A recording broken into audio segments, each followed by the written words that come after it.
Valley Connection is brought to you by RPS Video Productions.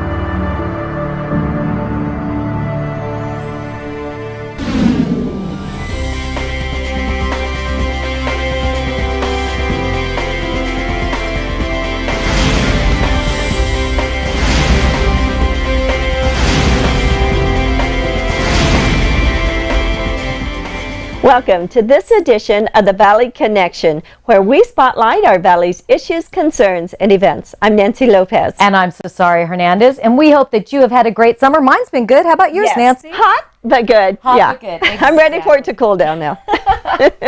No chance of that, I think, for a while. No. Anyway, we have a great show planned for you. We're going to start off with the Hemet Public Library, and we have a great segment we want to share with you on that.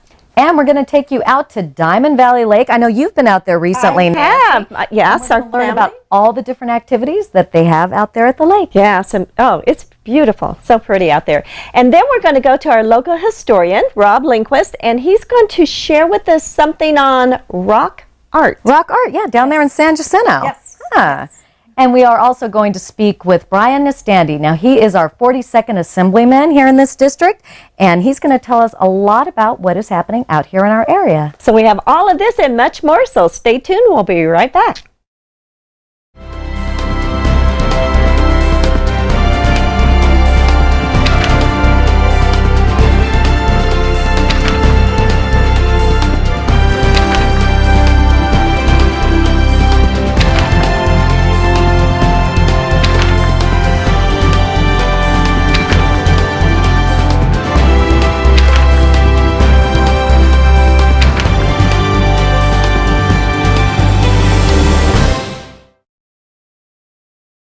And welcome back. I had the opportunity to go down to the Hemet Public Library, and I met with Kurt Stingley, and he is the president of the Hemet Library Foundation. And the foundation it's really neat what they do. It's a nonprofit organization that is comprised of a group of volunteers right here in our valley, and they're dedicated to soliciting and managing funds for charitable purposes to benefit the Hemet Public Library here in our community. So let's go down and take a look.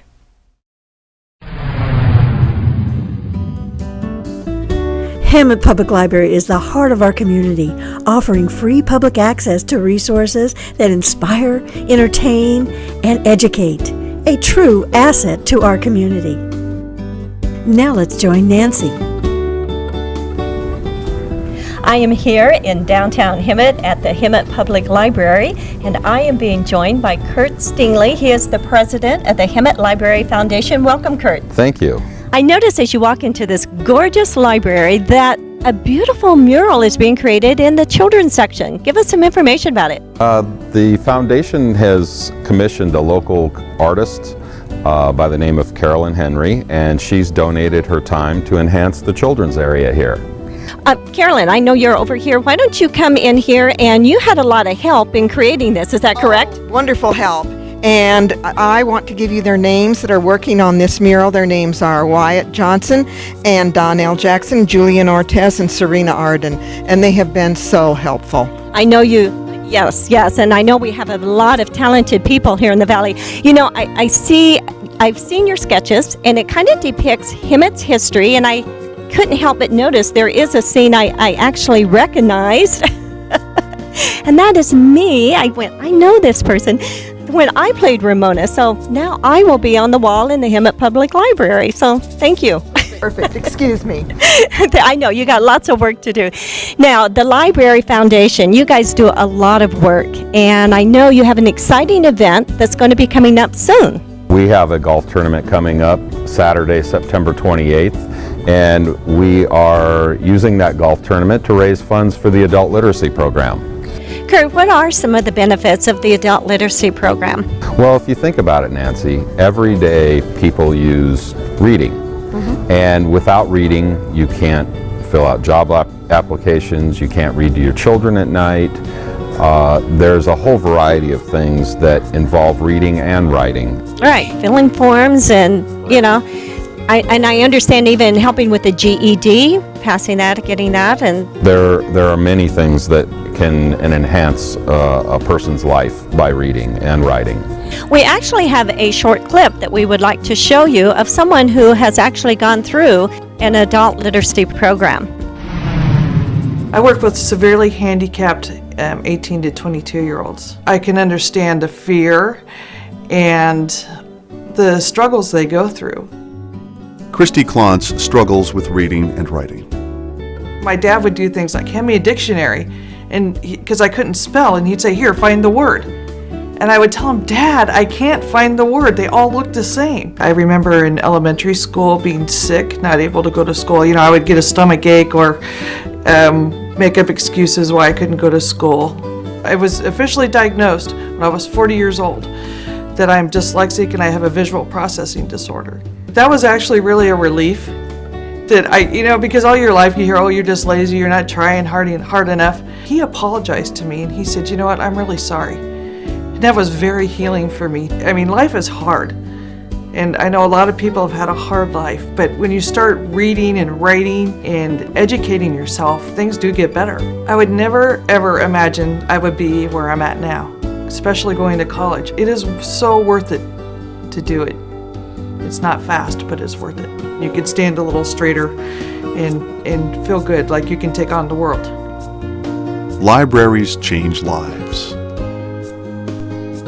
What a great program the adult literacy is. And thank you, Kurt, for joining us today and giving us more information about the foundation. Thank you for having me, Nancy. And if somebody is interested in joining the golf tournament or more about the foundation, who should they contact? They can go on the internet, and the address is thehemetlibraryfoundation.org. Thank you very much. And if you haven't been to the Hemet Public Library, come on down and utilize some of the wonderful resources they offer our community. And remember, they can always use volunteers.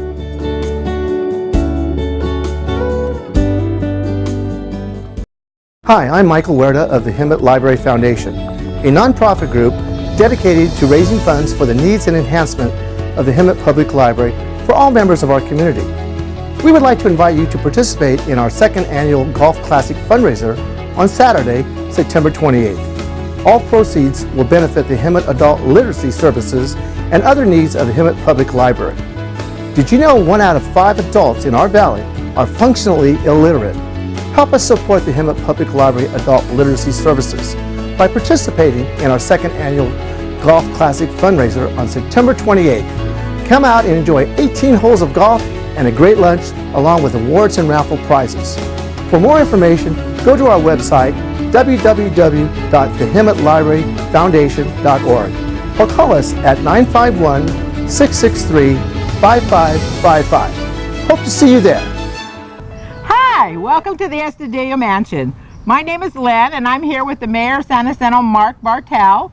We're going to tell you about what's happening in San Jacinto this summer.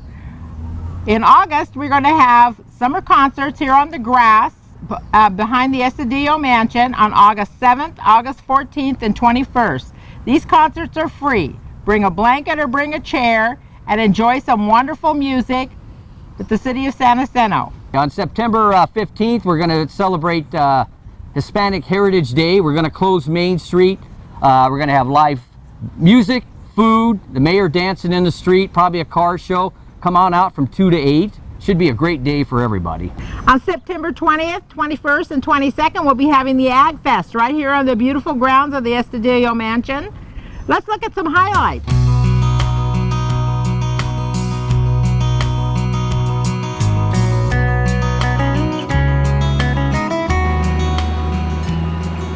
Our annual San Jacinto Ag Fest was a great family event. This year's event coordinators Stephanie Borders and Shirley Maddox of Party Planners wanted to bring back hometown America to our valley. This 3-day festival was created by the San Jacinto City Council to celebrate the San Jacinto Valley's agricultural roots. Held at Francisco Estudillo Heritage Park. What fun! Along with great food, there was so much to see and do. The city-sponsored festival had it all. Competitors from all over showed their skills in blacksmithing,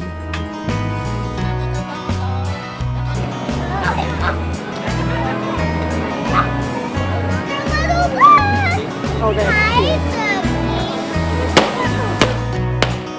cute. There's nothing like a good old-fashioned shootout with the Ramona Pageant Cowboys.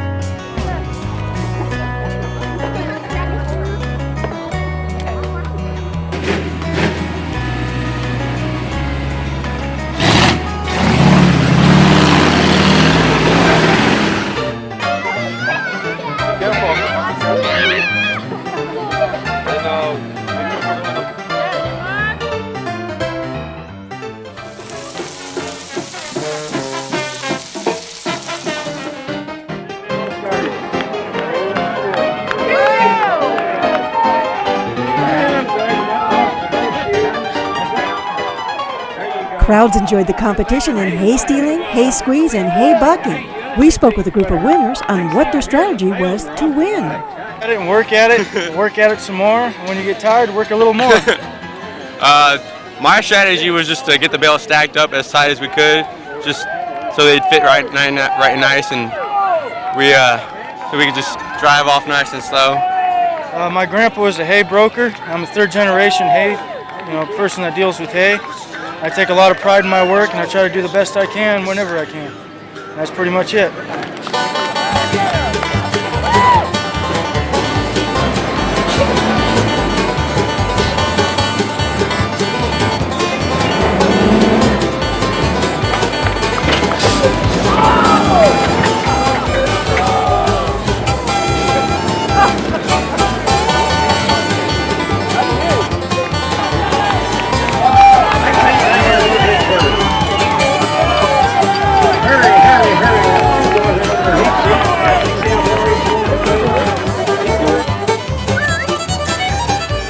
We deal with hay every day, and that's what we do to make a living.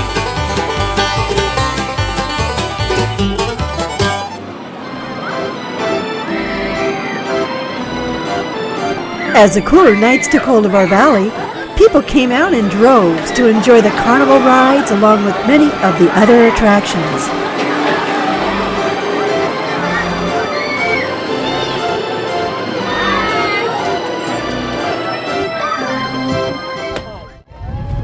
Hey, doesn't that look like fun? And the good thing about it, it's all free. So come on down, we'll see you there.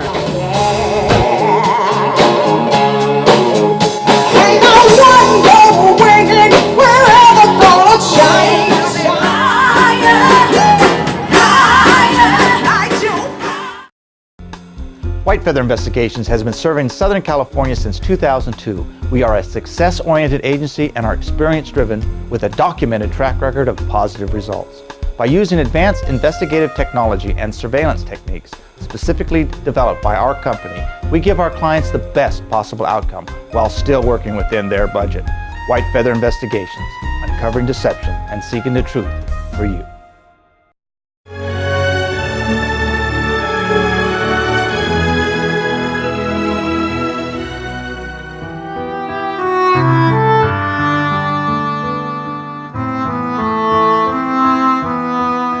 This morning we've come to San Jacinto, right downtown old San Jacinto, and on one side we've got the Lockwood House, built in 1884. On the other one, the Hogan, which used to be kind of the outlet for souvenirs for the Ramona play, the pageant, and the wonderful Spanish heritage that was here present in San Jacinto. Lots of themes in San Jacinto echoed a Spanish, Ramona, the story, the Helen Hunt Jackson thing. And here is one of the beautiful centerpieces of the downtown area of San Jacinto, and that is another OK Cree masterpiece. We're in downtown San Jacinto, we're here by the Hogan, and this is some really beautiful stonework. Very representative of this man's mastery in rock. There are leaf impressions here, there are minerals here, large rock, small. There is every kind of little souvenir from all over. Anza, Batista Canyon, Lytle Creek, the desert, and every one of them is fascinating. Even a little thing that, who was Geronimo? A question for everyone to contemplate. There are these fantastic bowls that OK Cree, that Ken Cree made. And there's a fountain over here we're going to look at. It's just a wonderland of beautiful rock work and a wonderful, wonderful memorial to Mr. Cree and a beautiful resource for all of us to come look at right here in our valley. It is probably one of the most incredible, monumental, artistic contributions by one individual to the San Jacinto Valley, and it goes unrecognized. Now imagine this slender, artistic man who just simply wanted to show what nature is all about, what rocks are made of, all these wonderful things about plants, and planted actually not only a landscape of plants, Native American plants in most cases, but also a landscape dressed out and really focusing on wonderful rocks and the wonderful art of putting rocks together into forms and shapes that are just unforgettable.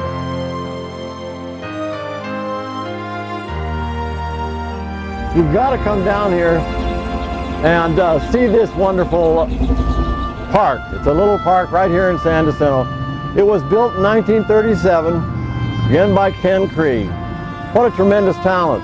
Here's a mill wheel behind us, a little fountain, and out of that Oya at the top, there used to be a waterfall that fell down there. That can be put back into operation. There's a pond here. There's just all these beautiful impressions. But what a tremendous treasure. And I certainly invite you all to come over here to San Jacinto and look what really is the centerpiece of the city and what really could do with even more appreciation, improvement, maintenance, care, and recognition. That's very important.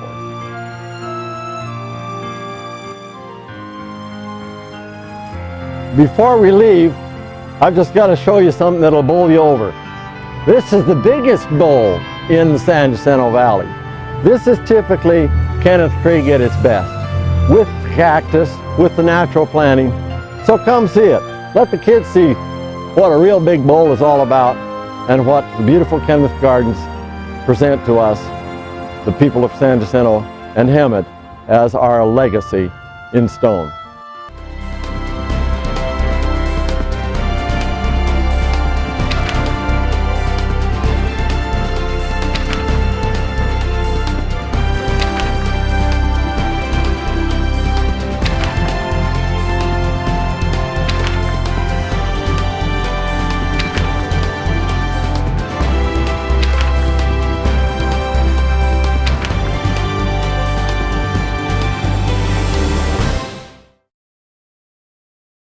Welcome back. Now, Nancy, we're going to head out to Diamond Valley Lake and find out everything that they have going on out there. If you're interested in boating, biking, fishing, you need to visit the Diamond Valley Lake right here in the San Jacinto Valley. Let's hear more from the general manager on what the lake has to offer. Hello, I'm Tammy Terrell, general manager here at the beautiful Diamond Valley Lake. We have fishing here, boating. It's a reservoir, so it's a non-water body contact lake, so you can't go swimming. We have boat rentals. We have the private boat launch. Boats are allowed here as long as their boat and their motor meet the requirements to come out here on the lake. Our boat rentals consist of fishing boats, basic bass boats, deluxe bass boats, pontoon boats, and on Wednesdays we also offer 50% off of all boat rentals. Fishing here is spectacular. We have a wide variety of species out on the lake. We have largemouth bass, smallmouth bass, striped bass. We have rainbow trout, brown trout, catfish. Our biggest catfish is 56.8 pounds. That's our lake record. We also have panfish, the bluegill, the red ear, the crappie. We stock the lake 2 to 3 times a month, anywhere from 2,000 to 4,000 pounds on the rainbow trout. We also allow kayaks and canoes as long as they're 10 feet long. Don't forget about the quagga inspection. All boats need to be clean, drain, and dry to be able to come out here. We also have shoreline fishing. We have to the right and the left of the marina. We have the 21.8 mile trail that goes around the lake. We offer bike rentals, which consists of men's, women's, and children's. So people love to come to Diamond Valley Lake because there's no jet skiing, no water skiing. It's purely a fishing lake or leisure boating. We're now offering also the nighttime fishing the first Friday of every month from 7:30 to midnight. Private boats are allowed. Unfortunately, shoreline fishing is not allowed due to the wildlife reserve. For more information, don't forget to check out their website. On your way up to the Diamond Valley Lake Marina, stop by the state-of-the-art museum complex, the Western Science Center, and the home of Max, the largest mastodon found in the western United States.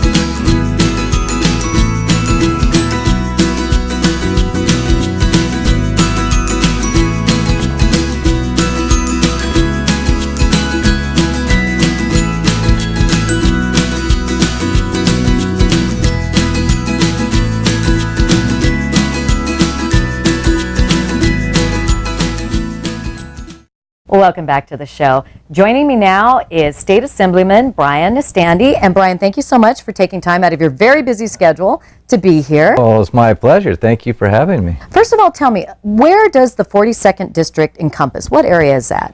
Well, it's kind of a wide, large area. It starts in, I live out in Palm Desert, so it's a desert area, and goes through the pass, or actually goes up to 29 Palms in the area around there, through the pass, spanning Beaumont, Calamasa, up to Yucaipa, then back down to San Jacinto, and Hemet's kind of the southwestern border of it. Ah, okay. Well, you've been very instrumental here in our town in helping to get some really interesting things going on Florida Avenue. What is that project about? Well, Chief Dave Brown called me in June and said, hey Brian, we would like to get the CHP to patrol Florida Avenue, and we need their permission to do so. So I wrote a letter to the CHP commissioner, and they approved it pretty quickly. And then we just had a press conference last week with Chief Brown and Mayor Youssef and Councilwoman Milne, and announced the idea of having the CHP patrol traffic on Florida Avenue, because the police department's been cut in Hemet from, I believe Chief Brown said they had 9 traffic officers down to 1.5. And so having the CHP presence there patrolling Florida Avenue, having two patrols, will be a lot of help, he said. And it's really just, not only just, traffic patrol, but just presence. Police presence, I think, accounts for a lot. And it really helps drive away a lot of crime, not just traffic crime, but when people see police out there, crime tends to lessen. What specifically are they going to be looking for there on Florida Avenue as far as targeting different traffic issues? Once again, all the traffic issues that occur, but also, once again, the important part is the broken windows theory of policing, which is you enforce the law as much as possible, and that tends to drive away all crime. And I really think that's the idea that Chief Brown has, is we need as strong a police presence as possible, and that will deter a lot of other crimes. Well, speaking of crime, there has been an increase in copper theft here within our district, but you've put forth some legislation about that. Yes, copper theft has been a huge deal throughout not only the district I represent, but throughout California. Thieves are just ripping copper out of air conditioning units wherever they can, and it's terribly destructive. And particularly when they hit nonprofits. I was at the VFW hall here a couple months ago, and they said we just got hit by copper theft, ripped out our air conditioning. So a bill I have is to help limit that or deter it by having contractors only go in to bring copper to recycling areas, because you want to cut down on quick cash. Basically, it's people that are up to no good getting quick cash for copper and doing other things that aren't so good. So it's really a crime prevention that you have to kind of limit the amount of people that can bring it to recyclers to really try and drive away that, then set them to do so. Oh, very good. Well, you also have an education bill that's coming up that also directly affects our valley here. Yes, education, that's the biggest chunk of money we spend, or biggest thing we spend money on in the state of California is education, rightly so. But the problem has been, over the years, Sacramento's really used it as a budget gimmick in what we call deferrals to education, meaning we're going to spend X amount of education or on education, but not really. We're going to hold back some and defer that money till a later date, up to a year later. And so I've gone to the school districts throughout my district, Hemet Unified, San Jacinto Unified, explained to them this bill that will outlaw the use of deferral money in education, or deferring money in education, because it really wreaks havoc on these school districts that were hurt already during the recession, and then for Sacramento to withhold funds from them, it really forces them to go out and borrow that money, a lot of times at a high interest rate, and Sacramento does not repay them for that interest cost. So what this bill will do is disallow that from happening and really force the legislature to do their job, balance the budget with the money that they have, not playing games with the education money. Wonderful. Well, tell me, do we have anything upcoming that we should be looking forward to that you are part of here in our area? Well, I'm going to be down here as much as possible in Hemet and San Jacinto, going to as many events as possible, talking to folks, and please, if there are any issues, please call my office. We are here to help in any state agency issue or something that we can do. We're here to help. So hopefully we'll be able to help folks with whether it's issue with their taxes, the DMV registration, Medi-Cal, issues such as that. Sometimes, a lot of times, the bureaucracy gets stuck, and that's what our elected representatives are for, to help hopefully push through that bureaucracy and respond to the residents. Well, Brian, thank you so very much for all of your information. We'll have you back again Well, to check I up hope on so. things. Well, thank you. Thank you. We're going to be right back with more of the Valley Connection right after this.